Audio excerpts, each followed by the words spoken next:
नमस्कार, एसएमबीसी के national bulletin में आपका स्वागत है और आपके साथ मैं हूं नकुल चतुर्वेदी। आइए सबसे पहले देखते हैं क्या हैं आज की हेडलाइंस।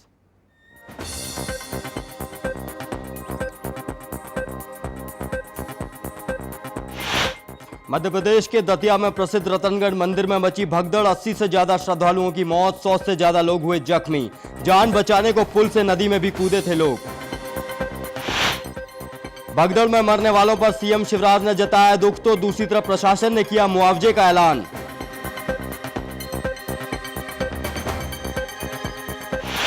दिल्ली के रामलीला मैदान में रावण का पुतला हुआ दहन, राष्ट्रपति, पीएम और सोनिया गांधी रहे मौजूद।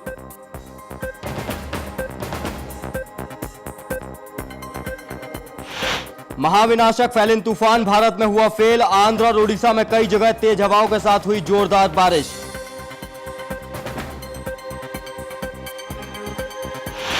और फैलिन तूफान के चलते आंध्र प्रदेश में 99 रेलगाड़ियों को किया गया था रद्द, नागरिकों को हुई परेशानी, जल्द शुरू की जाएगी रेलगाड़ियां।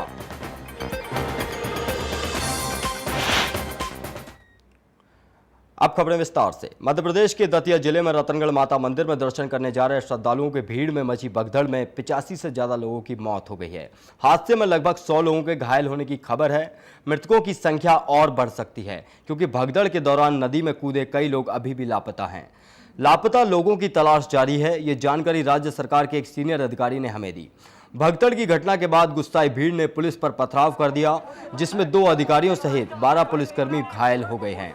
मध्य प्रदेश सरकार के मुख्य सचिव एंटनी डीसा ने दतिया पहुंचने पर पत्रकारों को बताया कि फिलहाल 85 शव प्राप्त हुए हैं। उन्होंने लगभग 100 लोगों के घायल होने की पुष्टि भी की। उन्होंने कहा कि घटना के लिए जिम्मेदार लोगों के खिलाफ उचित कार्यवाही की जाएगी। इसके पहले चंबल रीजन के पुलिस उप महानिरीक्षक DK आर्य ने 60 लोगों के मारे जाने की जानकारी दी थी। नवरात्रि के अंतिम दिन रविवार को बड़ी संख्या में श्रद्धालु रतनगढ़ मंदिर पहुंचे थे। मंदिर से पहले पड़ने वाले सिंध नदी के पुल पर भारी भीड़ थी। पुल संकरा है और उस पर मौजूद भीड़ बेकाबू हुई तो भीड़ ने हल्का बल प्रयोग किया, इससे भगदड़ मच गई। श्रद्धालुओं ने एक दूसरे को कुचलते हुए भागने की कोशिश की। इस दौरान कई लोग जान बचाने के लिए नदी में कूद गए। दतिया के विधायक और सरकार के प्रवक्ता नरोत्तम मिश्रा ने कहा है कि भगदड़ मचने की वजह पुलिस लाठीचार्ज नहीं बल्कि पुल टूटने की अफवाह रही है। वास्तविकता की जानकारी लेने वो खुद रतनगढ़ पहुंच रहे हैं। प्रदेश के मुख्यमंत्री शिवराज सिंह चौहान ने इस हादसे पर गहरा दुख व्यक्त किया है और निर्वाचन आयोग की अनुमति से मृतकों को 1.5 लाख रुपए मुआवजे की घोषणा की है। राज्यपाल नरेश यादव ने भी हादसे पर दुख व्यक्त किया है।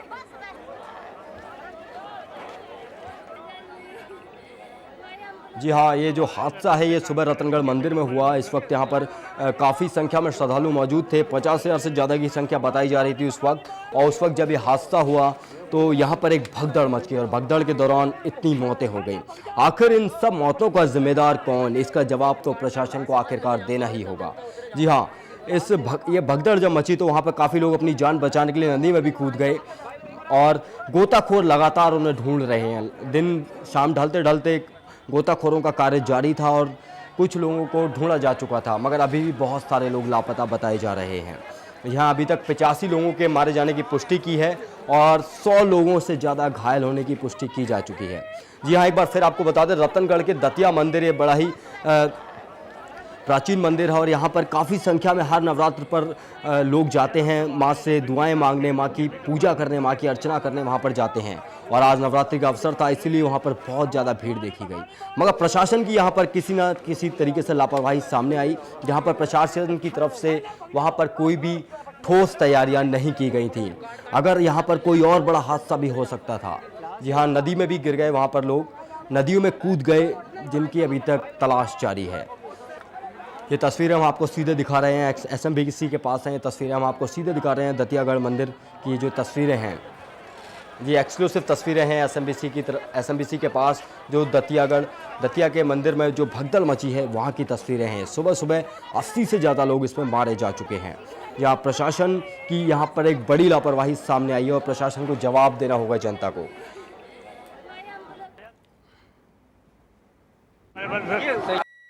देखिए, दतिया जिले के रतनगढ़ माता के मंदिर पे इतना बड़ा हादसा हुआ। मैं इसे सीधे सीधे स्थानीय प्रशासन को दोषी मानता हूँ और वर्तमान नेतृत्व जो वहाँ पे है, जो वहाँ पे विधायक और सांसद हैं, उनको भी मैं दोषी मानता हूँ कि 5 साल पहले जब 100 से ज़्यादा लोग मर गए इसी तरह की घटना में, इसी समय, इसी दिन, तब से लेके अभी तक आपने कोई प्रिवेंटिव एक्शन नहीं ली, आपने सुरक्षा का कोई इंतजाम नहीं किया, आपने ट्रेन लोगों की ड्यूटी नहीं लगाई, आपने उस पुल को बड़ा नहीं बनाया। उल्टे जब ये घटना हुई उस समय लाठीचार्ज पुलिस ने और किया। मतलब सीधे सीधे प्रशासन की और उस और सब प्रशासन की कमी से ये खत्म हुए। प्रशासन ने अपने यहाँ पर प्रशासन ने कुछ नहीं किया। पुल के इस तरफ वाहन लगाए, उस तरफ लगाए और कोई व्यवस्था नहीं की। इसलिए प्रशासन की कमी के द्वारा। जी हाँ, यहाँ पर सीधे तौर पर लोग प्रशासन को जिम्मेदार मांग रहे हैं। बुराई पर अच्छाई का प्रतीक दशहरा मनाया जा रहा है। आज नवरात्र का आखिरी दिन भी है। इस मौके पर देश भर में जगह जगह रावण दहन किया जा रहा है। राजधानी दिल्ली में भी कई जगहों पर रावण के लंबे चौड़े पुतले बनाए गए। दिल्ली के सुभाष मैदान में पीएम और सोनिया की मौजूदगी में हुआ रावण दहन। इस मौके पर दिल्ली के रामलीला ग्राउंड और सुभाष मैदान में भी लोगों की भारी भीड़ देखने को मिली। सुभाष मैदान में रावण दहन के लिए राष्ट्रपति, उपराष्ट्रपति और प्रधानमंत्री के साथ साथ कांग्रेस अध्यक्ष सोनिया गांधी, उनकी बेटी प्रियंका गांधी और दामाद रॉबर्ट वाड्रा भी पहुंचे। इसके अलावा तमाम बड़े दूसरे दिग्गज राजनीतिज्ञ यहां पहुंचे। इतने सारे वीआईपी मूवमेंट के कारण मैदान में सुरक्षा व्यवस्था के कड़े इंतजाम किए गए थे। इस मौके पर राष्ट्रपति प्रणब मुखर्जी ने पूरे देश को विजयदशमी की बधाई दी। दिल्ली के लेफ्टिनेंट गवर्नर नजीबगंज और मुख्यमंत्री शीला दीक्षित ने भी विजयदशमी और दशहरा के अवसर पर आज नागरिकों को बधाई दी। दशहरा का त्यौहार बुराई पर अच्छाई की जीत को दर्शाता है, जबकि शीला दीक्षित ने अपने संदेश में कहा कि ये त्यौहार राजधानी की साझा संस्कृति को दर्शाता है।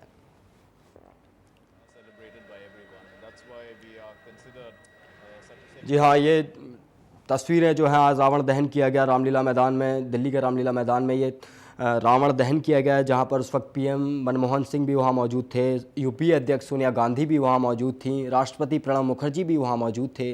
जी हाँ, बुराई पर अच्छाई का प्रतीक है ये दशहरा पर्व, और रामलीला मैदान में इसका दहन किया गया। खुद वहाँ पर प्रणब मुखर्जी, आप साफ तौर पर तस्वीरों में आप देख सकते हैं कि वहाँ पर पीएम मनमोहन सिंह वहाँ मौजूद हैं, सोनिया गांधी वहाँ मौजूद हैं। और एक तरीके से इसी दिन भगवान राम ने रावण का वध करके माँ सीता को उसके चंगुल से छुड़ाया था। जी हाँ, पूरे देश में इस वक्त दशहरे की धूम है। जगह जगह रावण के पुतले बनाए जा रहे हैं, जगह जगह उन्हें जलाया जा रहा है, और बुराई पर अच्छाई का प्रतीक है दशहरा पर्व। जी हाँ, सीधे तस्वीरें रामलीला मैदान से आप देख रहे हैं इस वक्त। और रामलीला मैदान में जो ये दहन किया गया, पुतला दहन, यहाँ पर पीएम मनमोहन सिंह, यूपीए अध्यक्ष सोनिया गांधी, राष्ट्रपति प्रणब मुखर्जी भी मौजूद थे। यहाँ पर लोगों की भी काफ़ी भीड़ देखी गई, और दशहरा पर्व पूरे देश में हर्षोल्लास के साथ मनाया जा रहा है।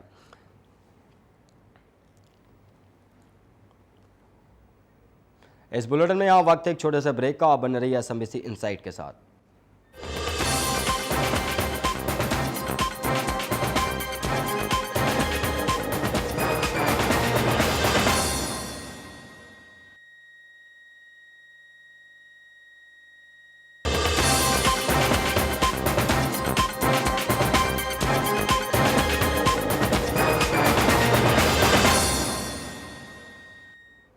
ब्रेक के बाद आपका स्वागत है। बढ़ते हैं अगली खबर की ओर। फैलन तूफान ओडिशा और आंध्र प्रदेश के तटवर्ती इलाकों को छूने के बाद अब भीतरी इलाकों में दाखिल हो चुका है। फैलन का असर देश के 7 राज्यों में रहेगा। तूफान से ओडिशा में अब तक 5 लोगों की मौत की पुष्टि हुई है। वैसे तूफान का खतरा करीब करीब टल चुका है। कई जगह जनजीवन अस्त व्यस्त है। सेना राहत और बचाव के कार्यों में जुटी हुई है।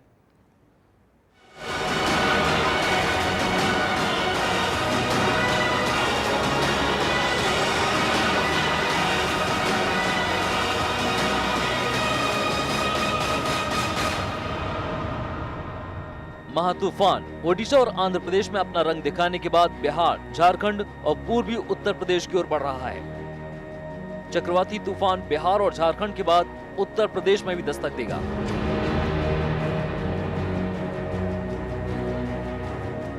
तूफान के खतरे को देखते हुए 6 राज्यों में अलर्ट जारी किया गया है। हालांकि तूफान की रफ्तार जरूर कम हुई है। अब तूफान की रफ्तार 100 किलोमीटर प्रति घंटा रह गई है। जिस तूफान ने आंध्र प्रदेश और ओडिशा में 200 किलोमीटर प्रति घंटे की रफ्तार से प्रवेश किया था। दोनों राज्यों के तटीय इलाकों में भारी तबाही की खबर है। हालांकि प्रशासन ने 8 लाख लोगों को सुरक्षित स्थान पर पहुंचाया, फिर भी भीषण तूफान से अब तक 7 लोगों की मौत हो चुकी है। पूरे उत्तर भारत में इस समय तेज बारिश हो रही है। आंध्र प्रदेश में मूसलाधार बारिश हुई और 200 किलोमीटर प्रति घंटे की रफ्तार से तेज हवाएं चली। ओडिशा के तटीय जिलों में चारों ओर अंधकार था। तूफान के वेग के कारण पेड़ और बिजली के खंभे उखड़ गए। भारी बारिश के कारण लोग घरों के भीतर कैद हो गए और सड़कों पर वाहन रुक गए।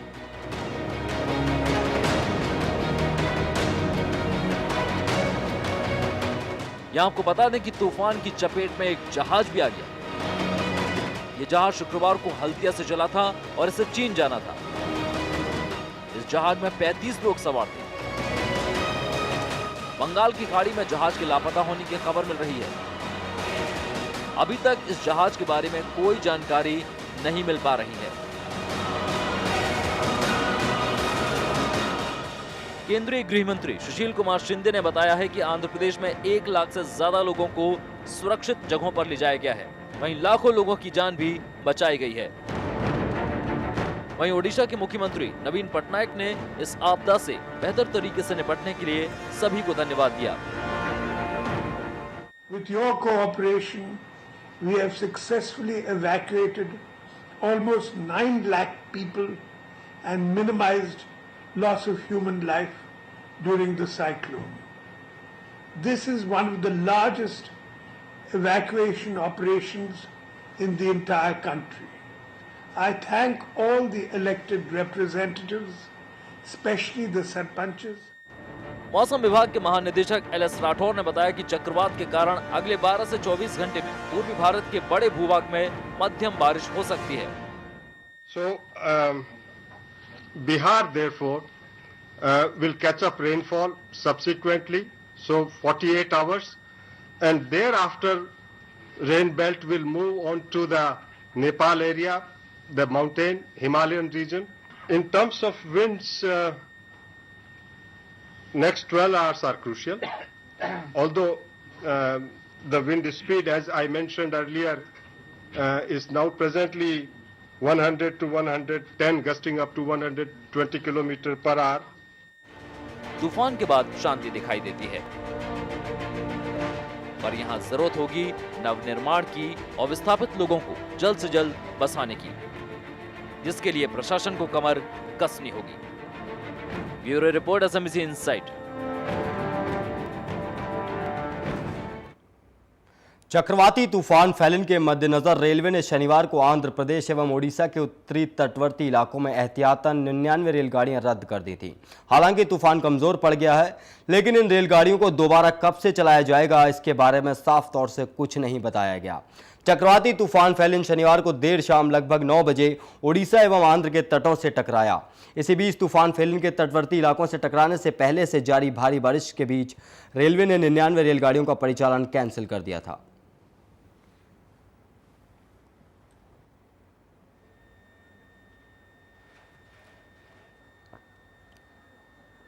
जून महीने में उत्तराखंड में आई बाढ़ से इस बार महीने के शुरुआत में फिर से शुरू की गई केदारनाथ यात्रा पर कुल 249 श्रद्धालु पहुंचे। केदारनाथ के आसपास पहाड़ों पर बर्फ जमनी शुरू हो गई है और निचले इलाकों में रुक रुक कर बारिश हो रही है, लेकिन रास्ते में आ रही मुश्किल में श्रद्धालुओं को रोकने में नाकाम है। मंदिर के लिए जाने से पहले गुप्तकाशी में श्रद्धालुओं का रजिस्ट्रेशन किया जा रहा है। उत्तराखंड सरकार ने आपदा से पहले केदारनाथ जाने वाले श्रद्धालुओं का रजिस्ट्रेशन नहीं कराया था, जिससे बाढ़ के बाद ये पता लगाना मुश्किल हो गया था कि कितने लोगों की मौत हुई और कितने लापता हैं।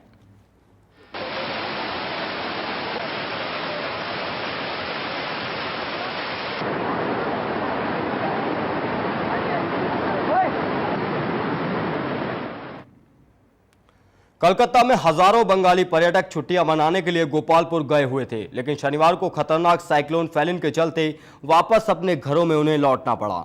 बहुत लंबे घंटों के संघर्ष के बाद श्रद्धालु जैसे तैसे वापस कलकत्ता पहुंचे।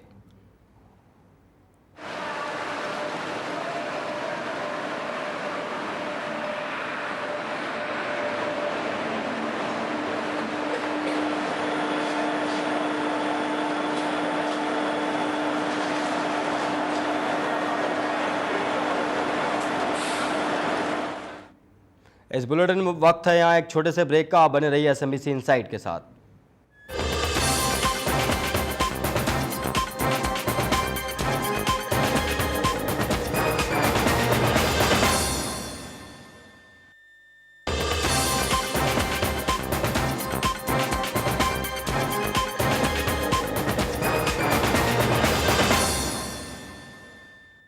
ब्रेक के बाद आपका स्वागत है।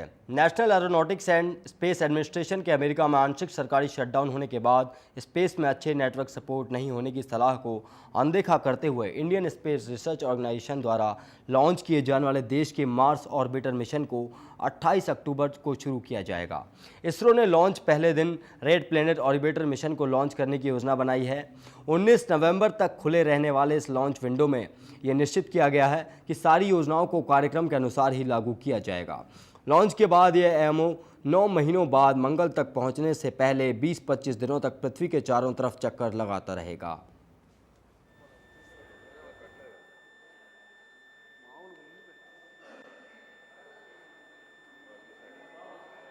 हाँ, 28 अक्टूबर को इसे लॉन्च किया जाएगा। भारत का मंगल अभियान लगातार जारी है। जी हाँ, भारत लगा हुआ है। 28 अक्टूबर को इसे लॉन्च किया जाएगा चेन्नई से। या अमेरिका में शटडाउन का संकट है, तो उसके बाद अब भारत अपनी मंगल यात्रा की तैयारी कर रहा है। 28 अक्टूबर को इसे लॉन्च किया जाएगा। ये अंतरिक्ष में पहुंचने से पहले पृथ्वी के चक्कर काटता रहेगा।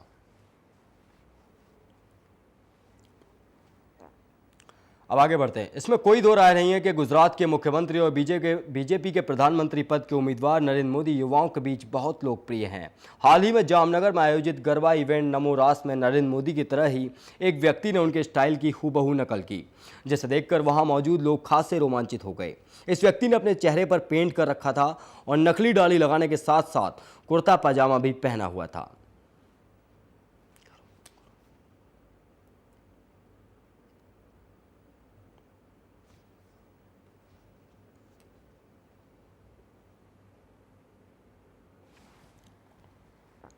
वाईएसआर कांग्रेस प्रमुख जगन मोहन रेड्डी को अस्पताल से छुट्टी दे दी गई है। आंध्र प्रदेश और तेलंगाना को अलग करने के विरोध में अनशन पर बैठे जगन की तबीयत बिगड़ने के बाद पुलिस ने जबरन उन्हें 9 अक्टूबर को अस्पताल में भर्ती करवाया था।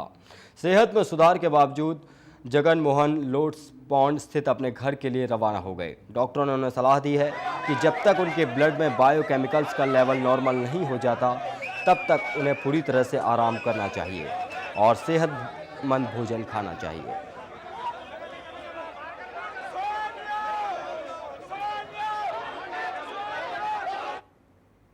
उत्तर प्रदेश के मुरादाबाद में एक अजीब वाकया सामने आया। यहाँ के होमगार्ड न सिर्फ पुलिस की खाकी वर्दी पहनते हैं, बल्कि वो उत्तर प्रदेश पुलिस लिखा हुआ बिल्ला भी अपनी वर्दी पर लगाते हैं।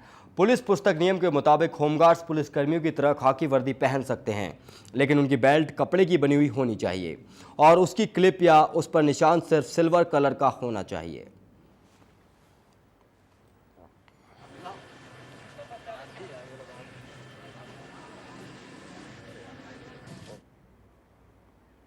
मानव संसाधन विकास राज्य मंत्री शशि थरूर ने राजनीतिक पार्टियों को आरटीआई के दायरे में लाने का समर्थन किया है। सोशल मीडिया के माध्यम से शशि थरूर ने कहा कि राजनीतिक पार्टियों को आरटीआई के दायरे में लाने में कोई बुराई नहीं है।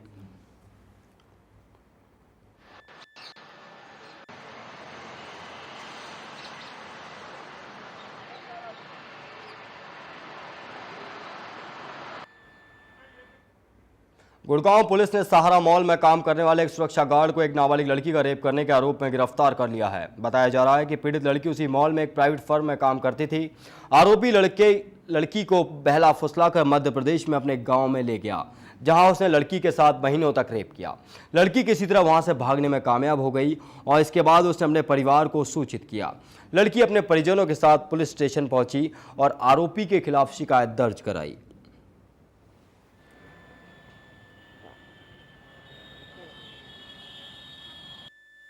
गार्ड की नौकरी करता है। लड़का अरेस्ट कर लिया उसका लड़का अरेस्ट कर लिया, मेडिकल करवा दिया। जी हाँ, गुड़गांव के मॉल में ये रेप किया है ये सुरक्षा गार्ड ने ये लड़की मॉल में ही काम करती थी, ये इसे अपने गांव ले गया और वहाँ इसने इसके साथ बलात्कार किया, लगातार रेप किया। लड़की किसी तरीके से वहाँ से भागी और उसने अपने परिजनों को इसकी सूचना दी, जिसके बाद पुलिस को इसकी रिपोर्ट लिखवाई गई और अब सुरक्षा गार्ड पुलिस की गिरफ्त में है। अब आगे बढ़ते हैं। पुणे में टीम इंडिया को ऑस्ट्रेलिया के खिलाफ 7 मैचों की वनडे सीरीज के पहले मैच में 72 रनों से हार का सामना करना पड़ा। ऑस्ट्रेलिया ने भारत को 305 रन का विशाल लक्ष्य दिया था। जवाब में टीम इंडिया 232 रनों पर ही सिमट गई।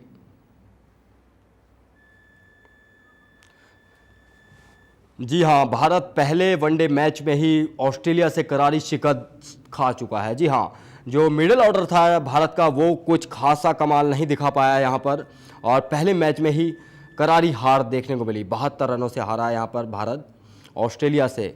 7 मैचों की वनडे सीरीज है ये, जिसमें आज पहला मैच था और भारत को इसमें करारी शिकस्त मिली है।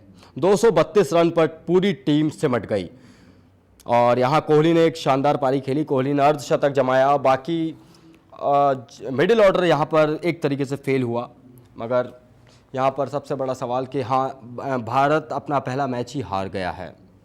इस 7 मैचों की वनडे सीरीज़ है जो चल रही है अभी। 232 पर पूरी टीम, भारतीय टीम पूरी आउट हो गई।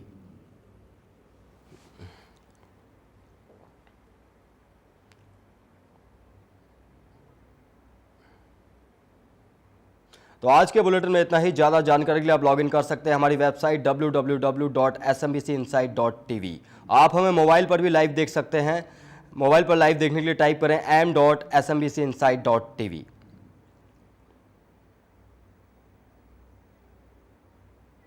तो इस बुलेटिन में फिलहाल इतना ही। आप बने रहिए SMBC इनसाइट के साथ। नमस्कार।